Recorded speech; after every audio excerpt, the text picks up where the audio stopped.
Assalamualaikum warahmatullahi wabarakatuh. Salam jumpa kembali bersama kami di channel Memodaya. Pada kesempatan kali ini kita akan menjawab soal latihan ujian akhir madrasah mata pelajaran fikih tahun pelajaran 2020-2021. Selamat mengikuti. Soal pilihan ganda. Nomor 1. Tabel. Perhatikan tabel berikut.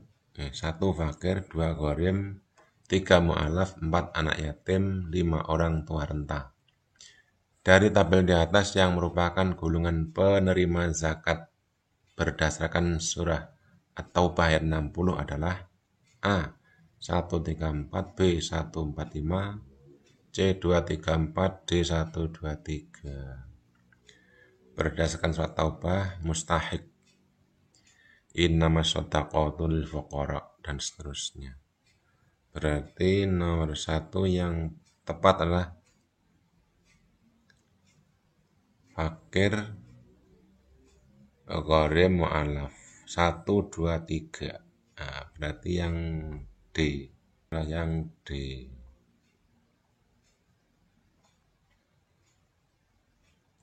Nomor 2. Setelah sholat Idul Fitri, sebelum terbenamnya matahari pada tanggal 1 Syawal adalah waktu titik-titik malung mengeluarkan zakat fitrah.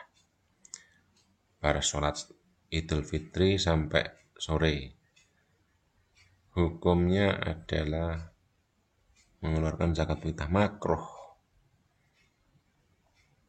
Yang B. Nomor 3. Perhatikan pernyataan berikut. 1. Menghapus jurang antara si kaya dan si miskin. 2. Meringankan penderitaan orang miskin. 3. Membuat pelaku terkenal sebagai orang yang dermawan. 4. Menjadi ladang pahala amal soleh bagi pelaku. Dari pernyataan-pernyataan di atas, yang bukan merupakan manfaat infak adalah nomor titik. Yang bukan merupakan manfaat infak adalah, nah ini yang nomor 3 ini, membuat pelaku terkenal sebagai orang yang dermawan. Ini itu ada di A. Ya. Nomor 4. Bersedekah harus memenuhi syarat-syarat tertentu. Di antaranya adalah barang yang disedekahkan hendaklah sesuatu yang titik. A. Baik dan bermanfaat. B. Langka dan bagus. C. Sudah tidak dipakai. D. Mahal dan mewah. Syarat-syarat bersedekah itu barangnya adalah yang nomor 4 adalah yang baik dan bermanfaat. Berarti yang A. Nomor 5. Perhatikan hadis berikut. Inna dhillil mu'minina yawmal qiyamati shadaqatuhu. Manfaat sedekah berdasarkan hadis di atas adalah titik A. Menghapus dosa. B. Menghilangkan pahala yang lain. C. Menjadi naungan pada hari kiamat. D. Melancarkan rezeki. Ini kalau dikatakan innal dhilli, sesungguhnya yang memayungi, menaungi orang mukmin pada hari kiamat adalah sedekah. Berarti sedekah menjadi naungan pada hari kiamat. Nomor 5 adalah C. Nomor 6. Perhatikan pernyataan-pernyataan berikut. 1. Melewati jalan pulang dan pergi yang berbeda. 2. Memotong kuku dan mencukur kumis.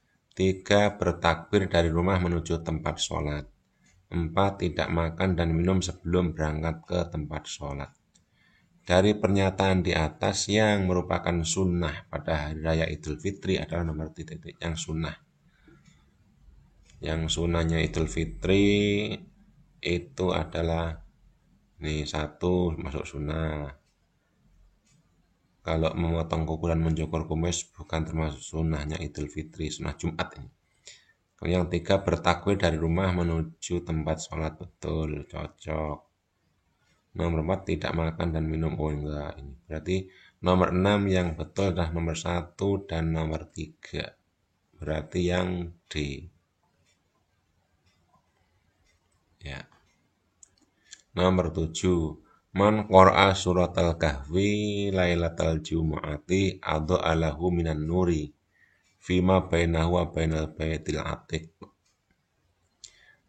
Ya kan, barang siapa membaca surat kahfi pada malam Jumat, akan diberi cahaya rumahnya.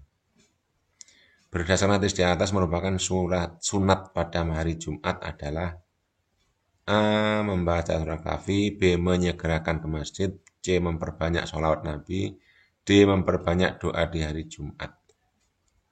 Berdasarkan hadis tersebut, sunnah hari Jumat itu adalah membaca surat Al-Kahfi yang A. Ya, nomor 8. Nomor 8, bagi jamaah salat Jumat, hal yang diperbolehkan selama khutbah Jumat berlangsung adalah A. Membaca Al-Quran, B. Membaca buletin, C. Berbincang dengan teman, D. Mendengarkan khutbah. Ini yang dibolehkan ketika khotib berkhutbah, berarti ya mendengarkan khutbah yang ya. Nomor 9. Baca dan perhatikan hadis Nabi berikut. La ukhillu al-masjida li haidin wala junubin. La ukhillu tidak halal al-masjida ing masjid li haidin bagi orang yang haid wala junubin orang yang junub. Hadis tersebut berisi larangan bagi wanita yang sedang haid melakukan titik-titik. Ini gandingannya dengan masjid ini. Berarti A. Membaca Al-Quran, B. Mengerjakan sholat di masjid, C. I'tikaf di masjid, D. Puasa Ramadan. Nomor 9 yang tepat adalah gandingannya dengan i'tikaf di masjid. Nomor 10. Perhatikan pernyataan berikut.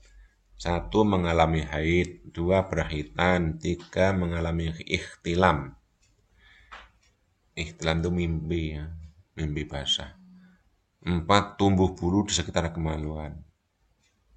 Dari pernyataan di atas yang merupakan tanda balik khusus bagi perempuan yaitu nomor titik. Baliknya perempuan mengalami haid, khitan, ikhtilam, tumbuh bulu. Tanda balik khusus bagi wanita adalah yang nomor 1, yang A. Nomor 11. Hal yang wajib dilakukan oleh seorang perempuan yang telah selesai haidnya adalah A. Berpuasa, B. Mandi wajib, C. Membayar fidyah, D. Mengqadha sholat yang ditinggalkan. Kewajiban bagi seorang yang haid usai haid yaitu mandi wajib. Ya. Nomor 12. Hukum khitan bagi laki adalah wajib, sedangkan bagi perempuan hukumnya adalah khitan bagi perempuan sunnah. Nomor 14. Berikut ini adalah hikmah dan manfaat dari berkhitan, kecuali. Ini kecuali. Dari nomor 13 ini, A. Menghindarkan dari penyakit kelamin, B. Mendapatkan banyak uang sumbangan dari walimah khitan, C. Mengikuti sunnah Nabi, D. Sebagai syiar Islam. Hikmah, kecuali hikmahnya. Berarti ya ini, mendapatkan banyak uang sumbangan. Itu bukan manfaat atau hikmah khitan. Mendapatkan banyak sumbangan dan amplop. Nomor 14. Baliknya seorang anak laki-laki ditandai dengan hal-hal berikut, kecuali laki-laki.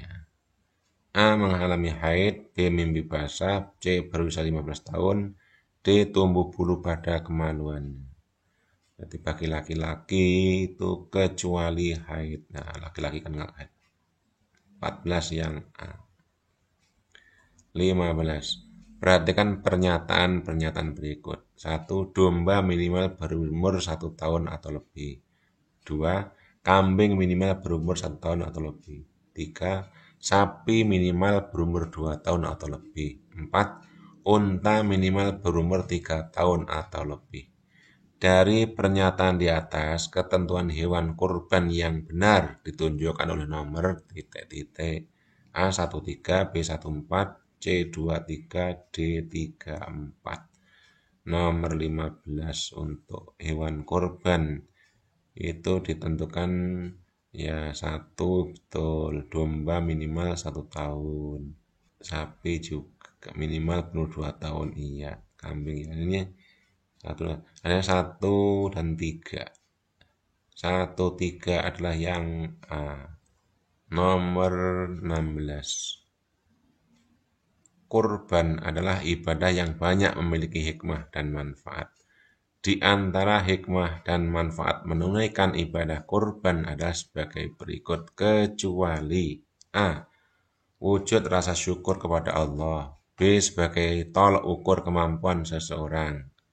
C. Melatih sikap rela berkorban. D. Meneladani kesabaran Nabi Ibrahim alaihissalam.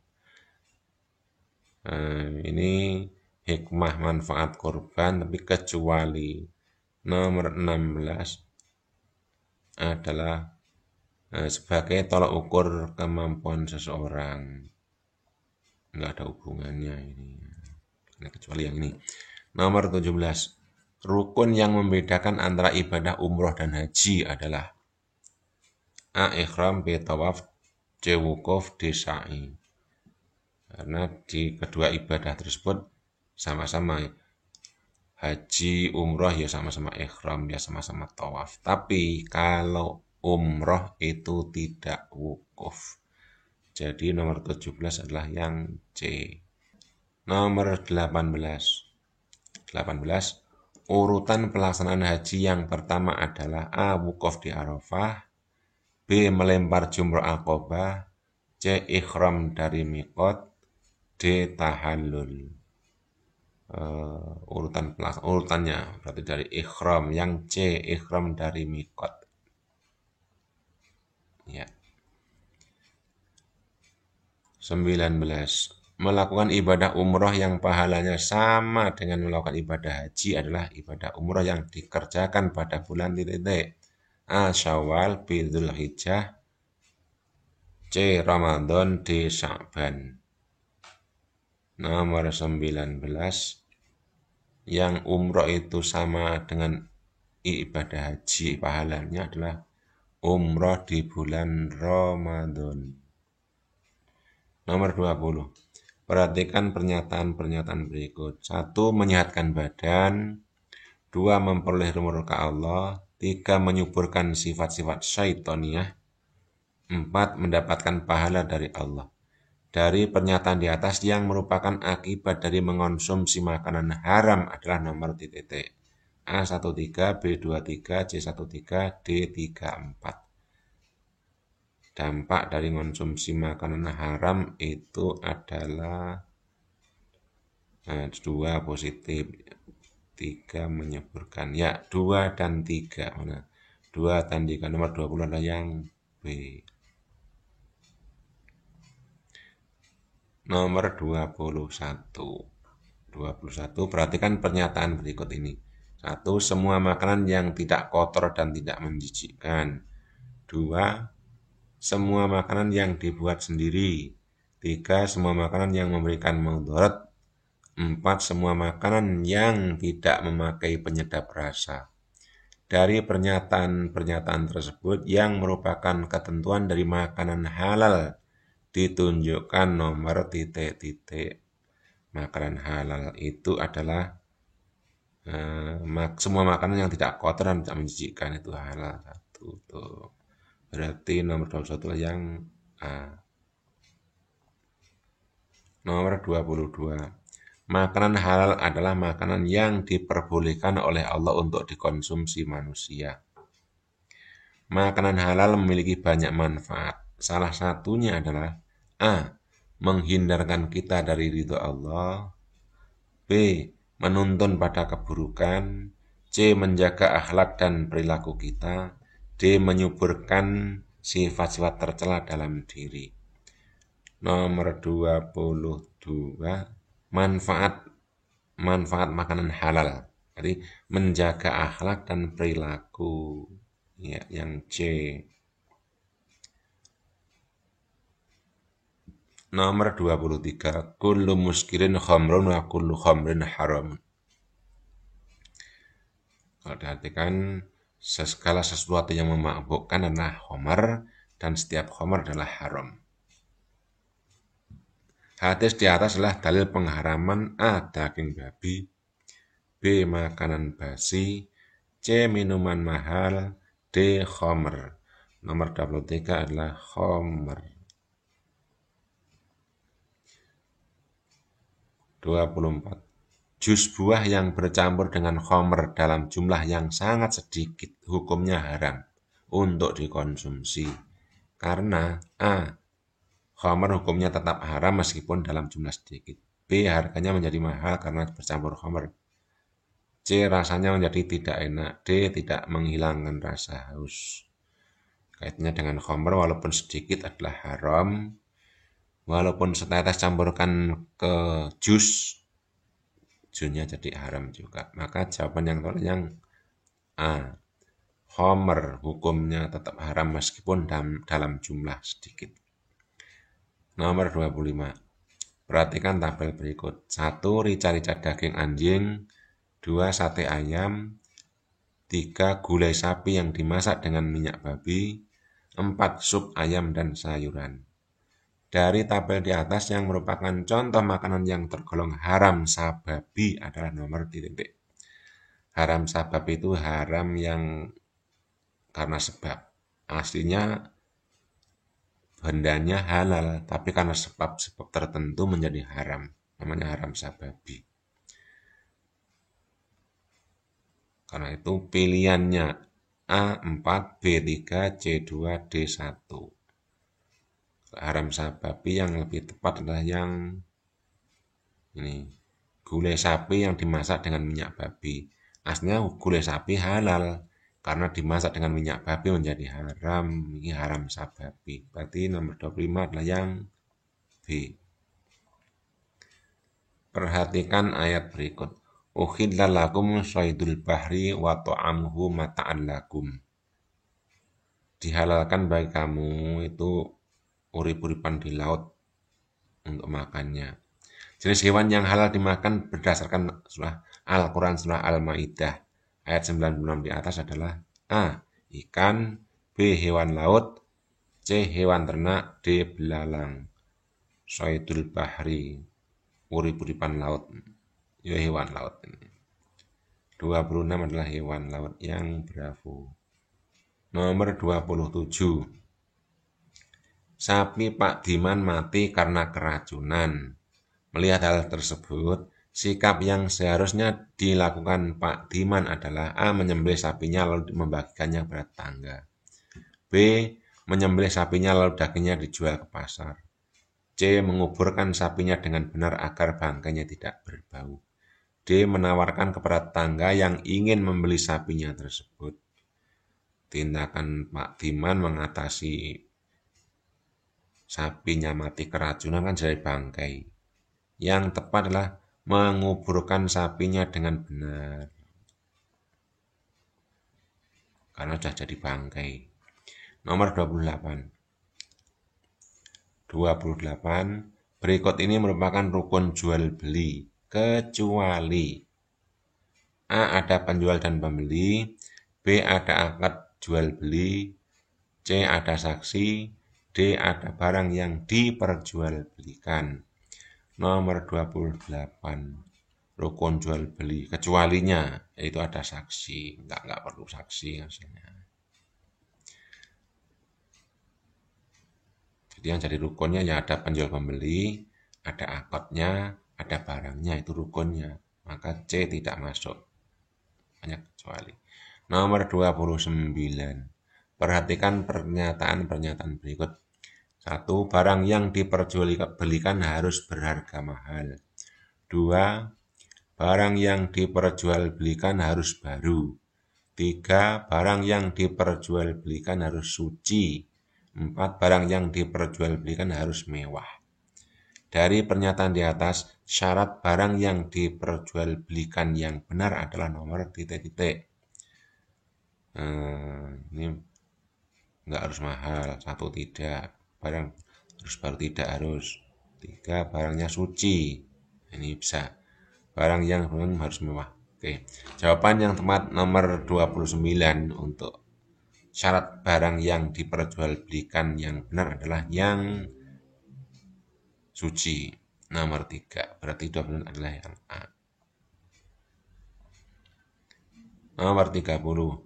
Membeli barang untuk ditimbun dengan cara memborong semua barang di pasar dengan maksud agar tidak ada orang lain yang memilikinya dan menjualnya nanti dengan harga mahal yang berlipat ganda, termasuk dalam jual beli yang titik A baik dan dianjurkan, B sah menurut hukum, C terlarang dan tidak sah hukumnya, D sah tapi terlarang. Nomor 30 ini kalau melihat jual belinya itu kan sah. Tapi karena tujuannya untuk ditimbun dan nanti kalau sudah mahal akan dijual dengan berlipat ganda keuntungan, terlarang. Karena itu jawaban yang tepat adalah sah tapi terlarang. Hanya jual belinya sah tapi tidak boleh. Nomor 31. Bu Munah adalah seorang pedagang daging di pasar. Selain menjual daging, Bu Munah juga menjual marus. Hukum jual beli marus yang dilakukan Bu Munah adalah nomor 31 haram. Apa itu marus? Nomor 32. Perhatikan tabel berikut. Bu Ima membelikan sepatu untuk anaknya. Ia bersepakat dengan penjualnya apabila ukurannya kurang pas bisa ditukar. Nomor 2. Pak Barja membeli baju koko di sebuah toko. Sesampai di rumah ia mendapati ada cacat di baju koko yang ia beli. Ia kembali ke toko tempat membeli baju tersebut untuk menukarnya. 3. Anis membeli sepatu di sebuah supermarket. Di nota belanja tertulis, barang yang sudah dibeli tidak dapat ditukar atau dikembalikan. Nomor 4. Bu Ratna membeli penanak nasi di sebuah toko. Sesampai di rumah, ia mencuci penanak nasi tersebut dan tergores. Ia pun kembali ke toko untuk menukar penanak nasi yang ia beli. Dari tabel di atas yang merupakan contoh khiyar majlis adalah nomor titik. Khiyar majlis sebelum meninggalkan tempat jual beli. Berarti yang ini. Anis membeli sepatu di sebuah supermarket. Di nota belanja tertulis barang yang sudah dibeli tidak dapat ditukar. Namanya khiyar majlis. Nomor 32 adalah C. Nomor 33. Meminjamkan uang yang bertujuan untuk membeli minuman keras, hukumnya dilarang. Karena titik A. Bertujuan untuk maksiat. B. Minuman keras harganya mahal. C. Minuman keras bukan minuman yang enak. D. Sulit menemukan minuman keras di sekitar kita. 33 yang betul adalah meminjami uang untuk beli minuman itu nggak boleh karena tujuannya untuk maksiat. Berarti yang A. 34. Dalam pinjam meminjam, peminjam memiliki kewajiban menjaga barang pinjamannya. Berikut ini larangan bagi peminjam terhadap barang pinjamannya adalah A. Mengganti barang pinjaman yang rusak. B. Meminjamkan barang pinjaman kepada orang lain tanpa meminta izin kepada pemilik. C. Mengembalikan barang pinjaman tepat waktu. D. Mengganti jika barang pinjamannya hilang. Ini soalnya larangan bagi peminjam. Berarti tidak boleh meminjamkan barang pinjamannya kepada orang lain. Yang B. Artinya meminjamkan barang pinjaman tanpa seizin pemiliknya. Ya, kalau izin dulu ya mungkin boleh. Nomor 35. Apabila kita merasa tidak mampu merawat barang yang kita temukan, sebaiknya sikap kita adalah titik. A. Menyerahkan barang tersebut kepada yang berwajib. B. Menjual barang tersebut dan memakai uangnya. C. Membuang barang tersebut agar tidak lagi mempunyai tanggungan. D. Membiarkan barang tersebut setelah tetap di jalan. Nomor 35. Sebaiknya sikap kita ya menyerahkan barang tersebut kepada yang berwajib. Yang berwajib, kalau yang berwajib yang punya ada, serahkan kepada yang punya. Kalau nggak ada yang punya, ya serahkan kepada petugas keamanan. Selanjutnya soal Romawi 2. 36. Sebutkan jenis-jenis hewan untuk berkorban dan ketentuannya. Jenis-jenis hewan untuk berkorban. Jenisnya ya 1.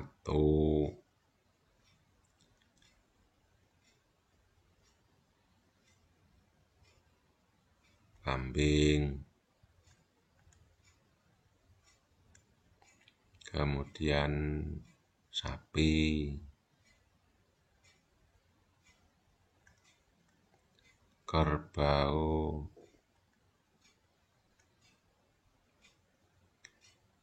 Domba.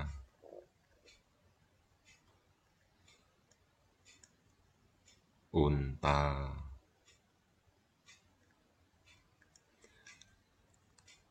Jenisnya yaitu, kalau ketentuannya yaitu 1.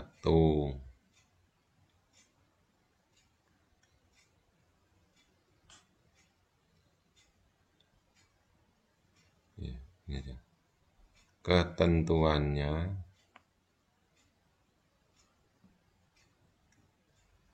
1. Hewan tersebut telah mencapai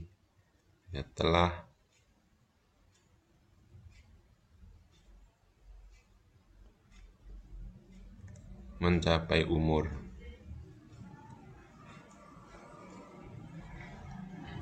2.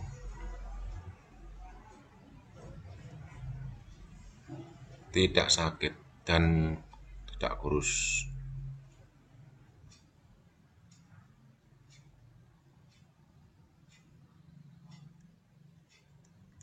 Tidak sakit dan tidak kurus.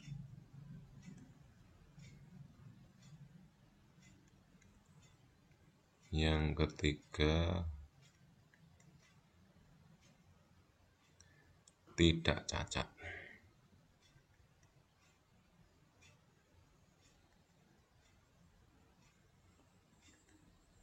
Ya. Ulang lagi, sebutkan jenis hewan untuk berkurban. Jenis hewan yaitu kambing, sapi, kerbau, domba, unta. Ketentuannya masing-masing telah mencapai umur sesuai dengan ketentuan syariat. 2. Tidak sakit dan tidak kurus. 3. Tidak cacat. Nomor 37. Sebutkan sunnah-sunnah ketika Hari Raya Idul Fitri. Sunnahnya Idul Fitri. Jawab. 1.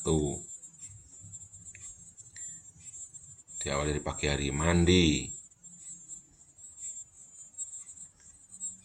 Sebelum pergi ke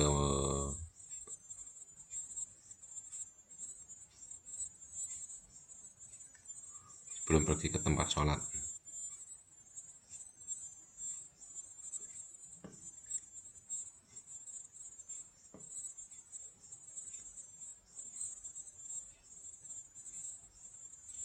2.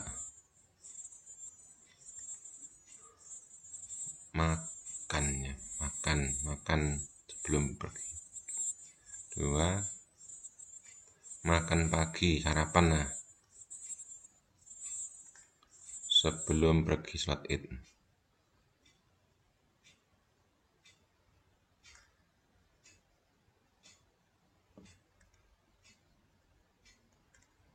Ini ke tempat sholat id maksudnya ya. Nomor 3. Dalam perjalanannya, hendaknya mengambil jalan yang berbeda, hendaknya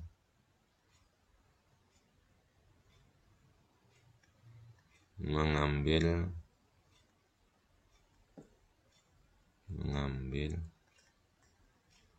jalan yang berbeda antara berangkat dan pulangnya. Cukup berangkat dan pulangnya.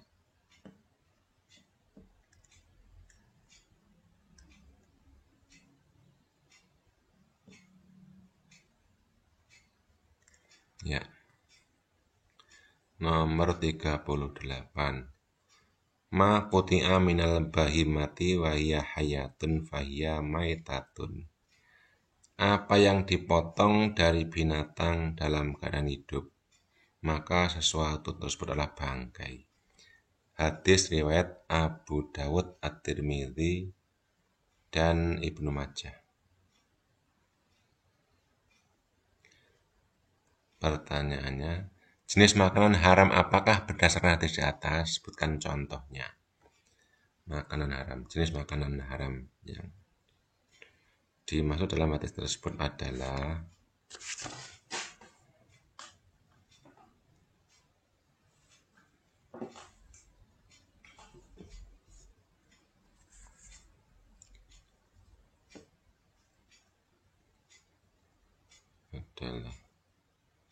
anggota tubuh atau organ tubuh.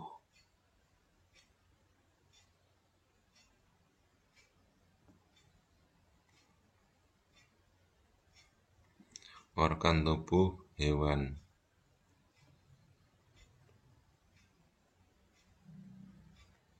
yang masih hidup.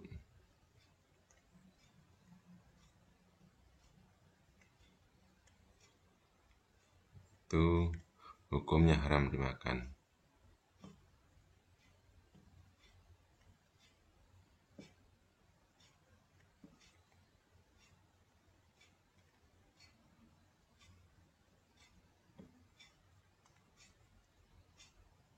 Contohnya, umpamanya sapi atau kambing yang masih hidup, kambing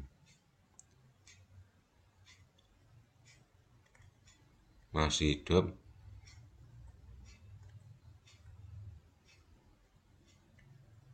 dipotong telinganya,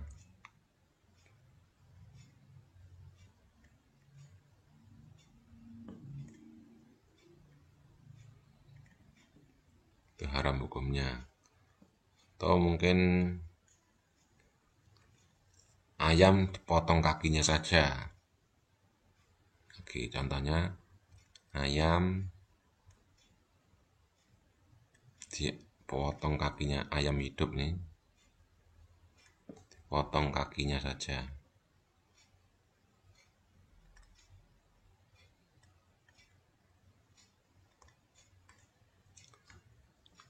Hukum potongannya dari organ tubuh hewan tersebut adalah termasuk bangkai, maka haram untuk dikonsumsi. Oke, nomor 39. Pak Doni mempunyai seekor kambing yang sedang hamil. Ia menjual anak kambing yang belum lahir itu kepada Pak Rahmat. Bagaimana hukum jual beli yang dilakukan Pak Doni tersebut? Jelaskan alasannya.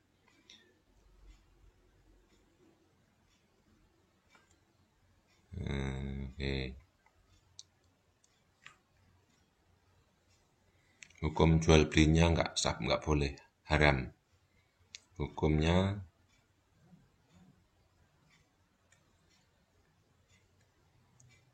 jual beli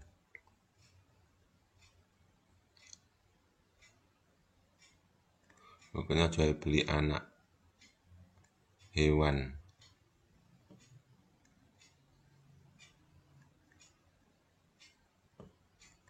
yang masih dalam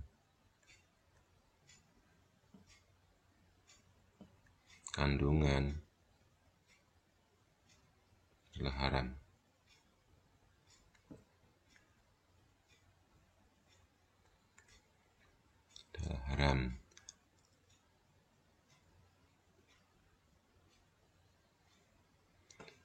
Alasannya karena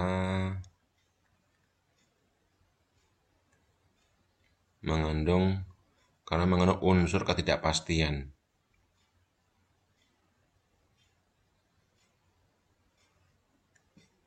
Mengandung unsur ketidakpastian.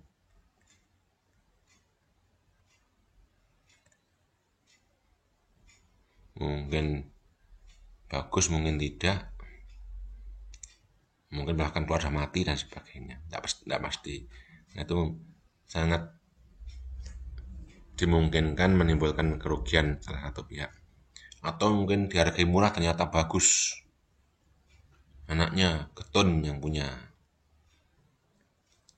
Enggak boleh. Nomor 40 yang terakhir. Apa yang kalian pahami tentang pinjam meminjam? Jelaskan ketentuan-ketentuannya. Pinjam meminjam. Pinjam meminjam itu kan memberikan sesuatu yang halal kepada orang lain.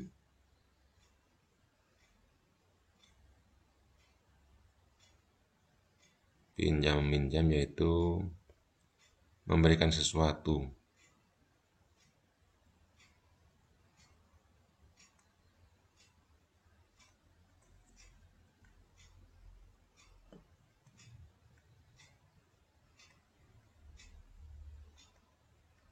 Pada orang lain tanpa ada imbalan.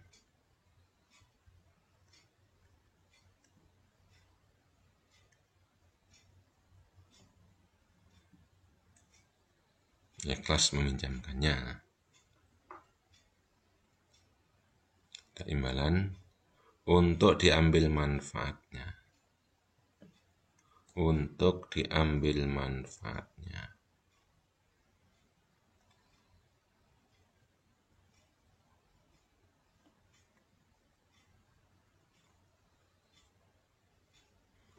Dengan catatan tidak merusak barang pinjamannya.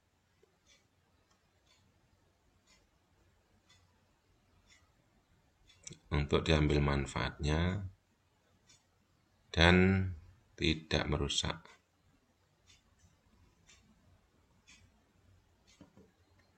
barangnya.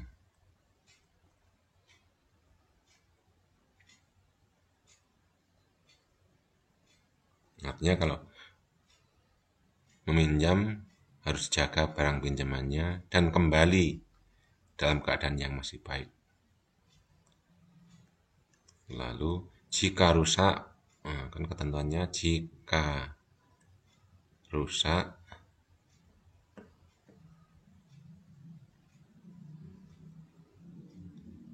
harus diperbaiki.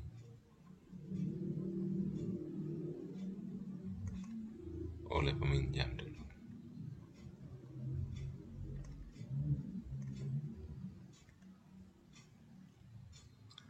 Baiklah, terima kasih.